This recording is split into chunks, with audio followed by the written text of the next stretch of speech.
Bună dragi urmăritori! Bun venit pe canalul nostru! Te afli la adresa potrivită, unde poți accesa instantaneu cele mai recente știri. La o săptămână după ultima sa întâlnire medicală, Halil Ibrahim s-a trezit din nou la spital, de data aceasta pentru un control de rutină pe care îl solicitase medicul său. Nu a fost o programare care a stârnit prea multe alarme, dar actorul fusese nevoit să treacă prin niște analize după câteva zile de odihnă forțată din cauza unui ușor disconfort pe care îl suferise. Ceea ce părea o procedură obișnuită în viața lui de sănătate a fost însă încărcată emoțional, deoarece, ca întotdeauna, Zlatirkoglu i-a fost alături. Actrița, care se dovedise a fi un sprijin neclintit pentru el de mai multe ori, nu l-a lăsat în pace, nici măcar în acest moment foarte obișnuit. De la început, Halil Ibrahim nu s-a putut abține să nu se simtă oarecum inconfortabil din cauza multitudinii de gânduri care i-au trecut prin minte.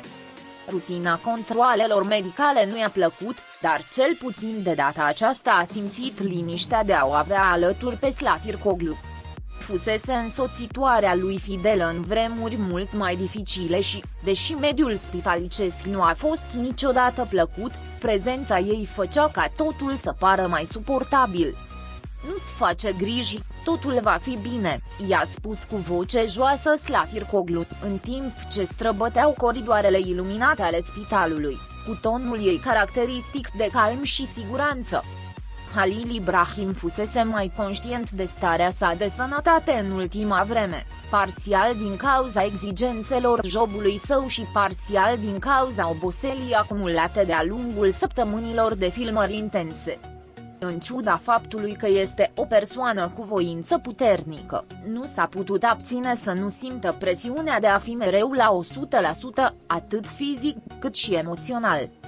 Zlatirkoglu a înțeles perfect, pentru că și ea a împărtășit aceeași dăruire și aceeași nevoie să dea tot ce e mai bun în ceea ce a făcut. În ultima săptămână, ei au vorbit de multe ori despre cum sănătatea ar trebui să fie o prioritate, chiar și atunci când programele păreau strânse. Cu toate acestea, a fost dificil să găsești un echilibru atunci când pasiunea pentru muncă a fost mereu în prim plan. Amândoi au ajuns la spital calm, deși anxietatea lui Halil era palpabilă. În timp ce așteptau în sala de așteptare, Zlatirkoglu a observat cum a încercat să-și ascundă disconfortul, deși era clar că nu se putea opri să se gândească la rezultatele testelor. În ciuda puterii sale, Halil Ibrahim nu s-a putut abține să nu se simtă vulnerabil în astfel de situații. Era ceva în mediul spitalicesc care îl făcea mereu să se simtă mic, ca și cum totul scăpa de sub controlul lui. Dar în acele momente de incertitudine, Zlatirkoglu nu l-a lăsat niciodată singur. Ea era acolo, cu un zâmbet calm, asigurându-se că nu se simte ca un străin în acel spațiu de ospitalitate rece.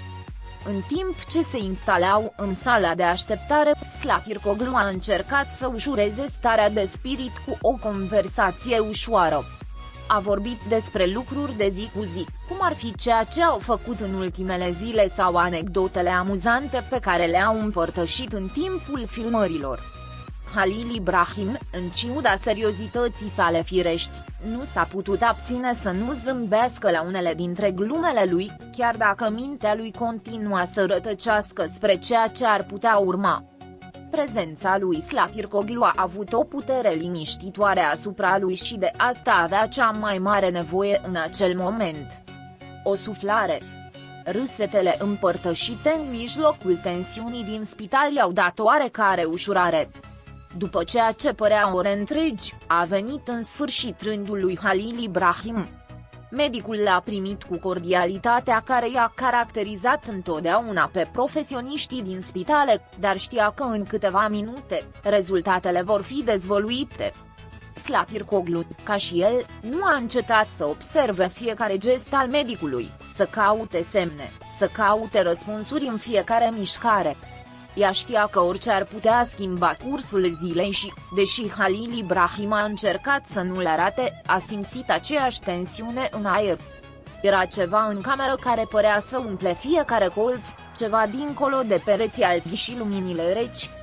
Incertitudinea a ceea ce urma. Când doctorul a început în sfârșit să vorbească, Slatirkoglu a urmărit cu atenție fiecare cuvânt. Halil Ibrahim, la rândul său, asculta cu o singură concentrare, deși ochii se pierduseră momentan în spațiu, de parcă ar fi trebuit să se agațe de ceva care să-l conecteze cu realitatea din afara acelei încăperi. Cuvintele medicului, care au asigurat că rezultatele sunt favorabile, au ușurat atmosfera, dar tensiunea nu a dispărut complet. Deși era o veste pozitivă, Halil Ibrahim nu a putut evita senzația că corpul lui cere mai multă odihnă, mai multă grijă, mai mult timp pentru el însuși. Uneori sănătatea depindea nu doar de diagnostice, ci și de a ști când să asculte semnalele organismului. Slatirkoglu, văzând ușoară neliniște de pe chipul lui Halil Ibrahim, s-a apropiat de el cu un zâmbet cald. Nu a fost doar o expresie de ușurare față de rezultate, ci și un semn al sprijinului lor necondiționat continuu. Ți-am spus că totul va fi în regulă, i-a șoptit ea, punându-și mâna peste a lui. Halil Ibrahim a privit-o o clipă, recunoscător pentru prezența ei, pentru răbdarea ei. Nu aveam nevoie de cuvinte mari, doar să fiu acolo, pur și simplu în momentul de față, cu cineva care a înțeles cum e să fii pe margine și să continui. Slatirkoglu știa că această legătură între ei doi era ceea ce îl ținea cu adevărat puternic. Ieșiți din spital, cei doi au umblat în tăcere prin parcare, dar atmosfera era deja altă. Aerul părea mai ușor, povara incertitudinii se ridicase. Halil Ibrahim a simțit o pace interioară pe care nu o mai simțise de câteva zile. Slatirkoglu, mereu observator, l-a întrebat dacă vrea să meargă acasă sau dacă ar prefera să treacă pe undeva. Halil Ibrahim s-a gândit o clipă și, cu un zâmbet recunoscător, a spus că vrea doar să se întoarcă acasă. Simplul fapt de a fi în spațiul lui, înconjurat de micile lucruri cotidiene, i-a oferit calmul de care avea atâta nevoie.